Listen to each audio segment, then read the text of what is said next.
नमस्कार साथियों, स्वागत है आपका हमारे YouTube चैनल पर। तो दोस्तों, मिडिल ईस्ट एक ऐसी जगह है जहां पॉलिटिक्स और पावर कभी भी आराम नहीं करते। सिर्फ कुछ साल पहले दुनिया के टॉप डिप्लोमेट्स और जियोपॉलिटिकल थिंकर्स का मानना था कि अब्राहम अकॉर्ड से एक नया एरा शुरू हो सकता है, एक पीसफुल और प्रैग्मेटिक मिडिल ईस्ट का एरा शुरू हो सकता है।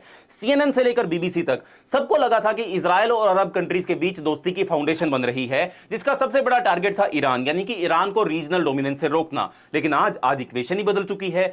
सऊदी अरेबिया, जो कभी इजराइल के सबसे प्रोमिसिंग डिप्लोमेटिक पार्टनर बनने वाली कंट्रीज की लिस्ट में शामिल था, अब ईरान और टर्की जैसे इजराइल के राइवल्स के साथ टेबल शेयर कर रहा है।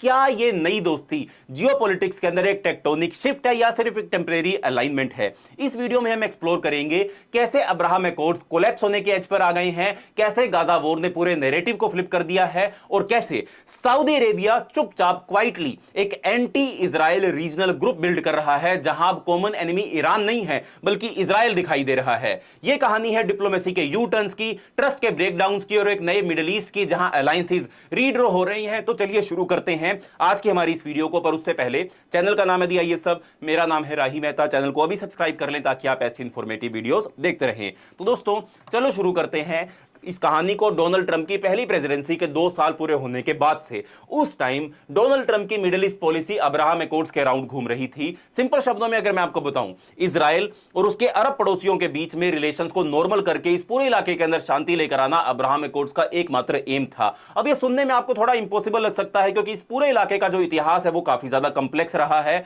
लेकिन अब्राहम अकॉर्ड से एक नई होप जो थी वो दुनिया को देखने को मिली। अरब कंट्रीज ने अब्राहम अकॉर्ड्स के बावजूद भी 2 स्टेट सॉल्यूशन को सपोर्ट किया था, या वो करती थी। मतलब वो ये मानती थी कि इजराइल और पैलेस्टीन दोनों अलग अलग कंट्रीज हैं, भले ही वो अब्राहम अकॉर्ड्स के अंदर पार्टिसिपेट कर रही थी। लेकिन अब ये अरब कंट्रीज इतनी स्ट्रांगली पैलेस्टीन के लिए स्टैंड नहीं ले रही थी जैसे वो पहले लिया करती थी, इसलिए वो इजराइल के साथ डील करने में थोड़ी ज्यादा इंटरेस्टेड लग रही थी। Even though actual 2 state solution अभी भी नहीं हुआ था, और अभी तक नहीं हुआ है। गाजा जंग के इतने समय होने के बाद भी, इतने सालों से भी अभी तक 2 स्टेट सॉल्यूशन हमको नहीं मिल पाया है। इजराइल ने पैलेस्टीन को अभी तक अलग से कंट्री घोषित करने के लिए कोई भी कदम नहीं उठाया है। इसका एक रीजन यह भी था कि पहले अरब कंट्रीज पैलेस्टीन को सपोर्ट इसलिए करती थी क्योंकि वो अरब यूनिटी का सहारा लेना चाहती थी, क्योंकि फिलिस्तीनी भी अरब है और बाकी कंट्रीज भी, जो पड़ोसी कंट्रीज है वहां पर भी अरब लोग रहते हैं जो अरब भाषा बोलते हैं। एज अरब यूनिटी ये सभी कंट्रीज पैलेस्टीन के कोज को सपोर्ट करती थी। लेकिन जब से हमस ईरान के क्लोजर होता चला गया, पैलेस्टीन का इशू अब सब अरब कंट्रीज को एक ईरानियन प्रोक्सी वॉर जैसा लगने लगा। और वैसे भी 2020 के एंड में इजराइल और बहरीन और यूएई के साथ अपने रिलेशंस नॉर्मल करने के लिए एग्रीमेंट भी साइन कर रहे थे, और बात चल रही थी कि शायद सऊदी अरेबिया भी ऐसे ही डील साइन करके इजराइल के साथ अपने रिश्ते नॉर्मल कर सकता है।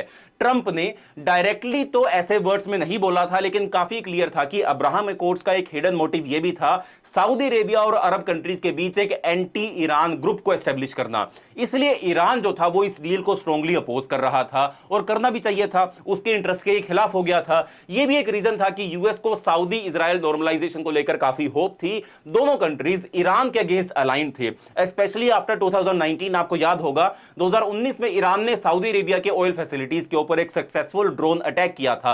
तो सऊदी भी ईरान के अगेंस्ट हो गया, इजराइल भी ईरान के अगेंस्ट हो गया, अमेरिका भी ईरान के अगेंस्ट हो गया। ये सभी मिलकर अब्राहम अकॉर्ड्स के थ्रू एक एंटी ईरान ग्रुप बनाने की कोशिश कर रहे थे। और बाइडेन के टाइम में भी सऊदी और इजराइल के बीच क्वाइटली नेगोशिएशन चल रहे थे, और अक्टूबर 7 यानी कि हमस के इजराइल के ऊपर अटैक करने के कुछ हफ्तों के बाद भी ऐसा लग रहा था कि नॉर्मलाइजेशन के चांसेस अभी भी हैं, यानी कि सऊदी अरेबिया और इजराइल या बाकी अरब कंट्रीज अभी भी शांति के कगार पर आगे बढ़ सकते हैं। सऊदी अरेबिया का इजराइल के अगेंस्ट रिएक्शन काफी सॉफ्ट था, और कुछ रिपोर्ट्स भी आई थी कि अगर अमेरिका सऊदी को नेटो टाइप सिक्योरिटी गारंटी दे दे तो सऊदी अभी भी नॉर्मलाइजेशन के लिए रेडी हो सकता है।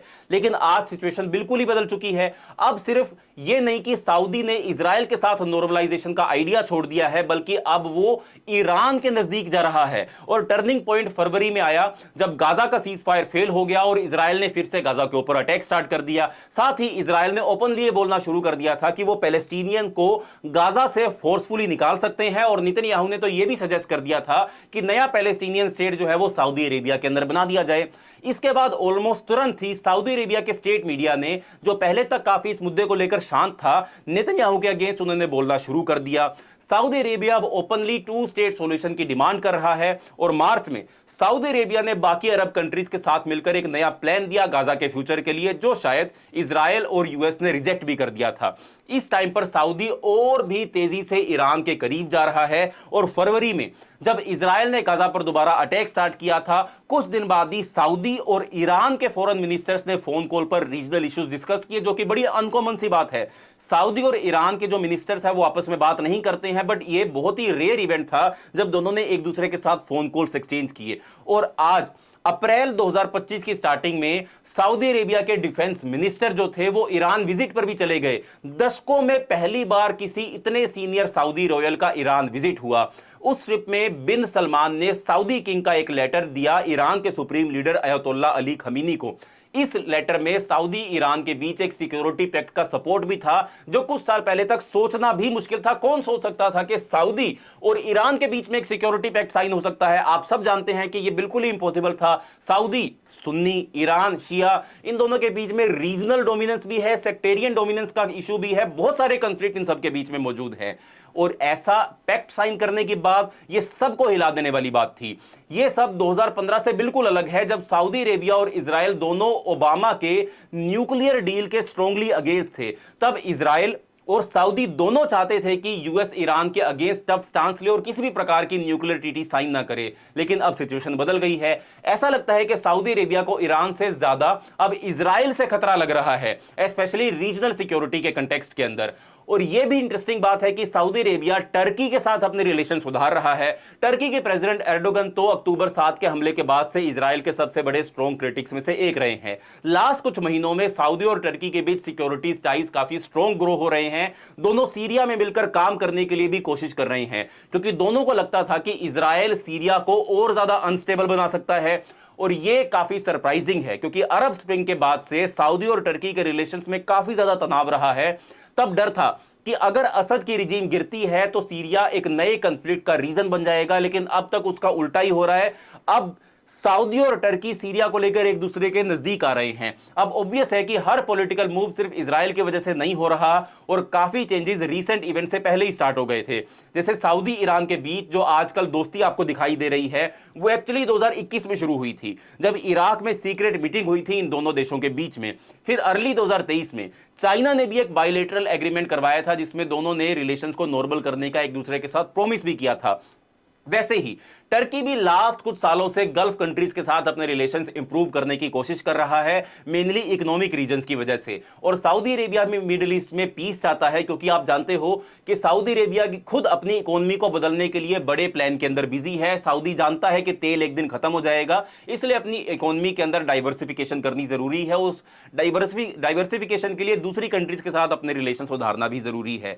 लेकिन फिर भी जितनी तेजी से यह दोस्ती बढ़ रही है, उसका एक रीजन इजराइल का एग्रेसिव एटीट्यूड भी हमको लगता है। अगर हम 2020 और 2025 को कंपेयर करें तो हमको डिफरेंस क्लियरली दिखाई देगा। देखो 2020 में क्या चल रहा था। 2020 में ईरान के जितने भी प्रोक्सीज थे वो सब फुल पावर में थे।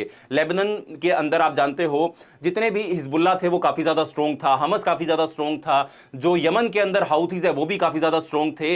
ईरान ने सऊदी के ऑयल फैसिलिटीज के ऊपर अटैक भी किया था। उस टाइम पे ईरान को एक हार्ड लाइन लीडर इब्राहिम रईसी लीड कर रहे थे। वहीं इजराइल तब पॉलिटिकल क्राइसिस के अंदर था और लग रहा था कि इजराइल को थोड़ा लिबरल डायरेक्शन के अंदर जाना पड़ेगा। नेतन्याहू जो थे वो बार बार मेजोरिटी वाली सरकार बनाने में फेल हो रहे थे।